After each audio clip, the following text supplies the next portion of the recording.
Hello, and thank you for taking the time to watch this video and to learn more about the new items Luverne has to offer.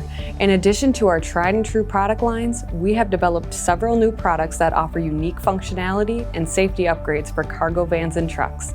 Here is a quick rundown of our newest additions. Over the last few years, we have seen tremendous growth and popularity in our family of grip step running boards.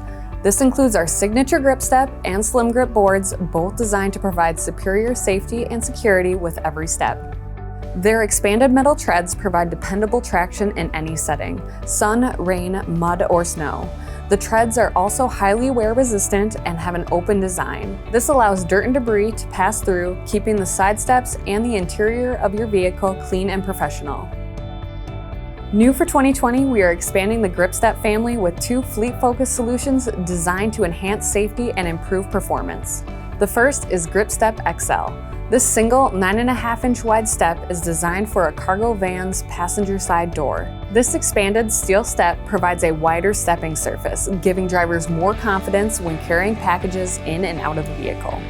Another great addition is the Impact shock-absorbing bumper step. Even at low speeds, collisions can inflict costly damage to the frame of your cargo van. These costs can quickly add up and become a drain on your bottom line. The Impact bumper step is the answer. Its spring-loaded, shock-absorbing brackets and steel construction are engineered to protect your cargo van from collisions up to 5 miles an hour. It also features the popular Grip Step tread surface to provide superior traction. All of these key features improve worker safety, reduce downtime, and maximize cost efficiency for vehicle owners.